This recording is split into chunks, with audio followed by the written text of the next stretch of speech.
భవిష్యత్తు అనేది తరగతి గదిలోనే రూపుదిద్దుకుంటుంది అని ప్రపంచానికి చాటి చెప్పారు. మరి దేశ భవిష్యత్తును మార్చగల శక్తి కేవలం ఉపాధ్యాయుడికి మాత్రమే ఉంది. అదేవిధంగా మన మాజీ రాష్ట్రపతి అబ్దుల్ కలాం గారు ప్రపంచంలో ఎన్ని వృత్తులు ఉన్నా సరే, ఎన్ని వందల వృత్తులు ఉన్నా కూడా వారందరినీ తయారు చేసే వృత్తి ఉపాధ్యాయ వృత్తి. మరి ఆ వృత్తి అన్న, ఆ ఉపాధ్యాయుడు అన్న నాకు చాలా గౌరవం అని మన మాజీ రాష్ట్రపతి అబ్దుల్ కలాం గారు గొప్పగా చెప్పారు. అంత శక్తి ఉంది ఉపాధ్యాయుడికి. మరి అదేవిధంగా ప్రపంచాన్ని మార్చగల అత్యంత శక్తివంతమైన ఆయుధం విద్య. దాన్ని అందించేందుకు కూడా ఉపాధ్యాయుడు అని చెప్పేసి మన దక్షిణాఫ్రికా అధ్యక్షుడు నెల్సన్ మండేలా గారు కూడా ఉపాధ్యాయుడి గురించి గొప్పగా చెప్పారు.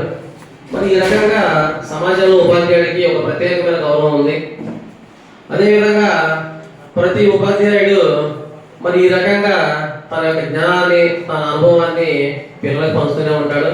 ఈ రకంగా తన జ్ఞానాన్ని పిల్లలకు పంచి వాళ్ళ భవిష్యత్తుకు మంచి బాటలు వేస్తారు ఉపాధ్యాయుడు. మరి ఆ రకంగా మన పాఠశాలలో మన ఉపాధ్యాయుడు దాదాపుగా 8 సంవత్సరాలు ఇక్కడ పూర్తి చేసి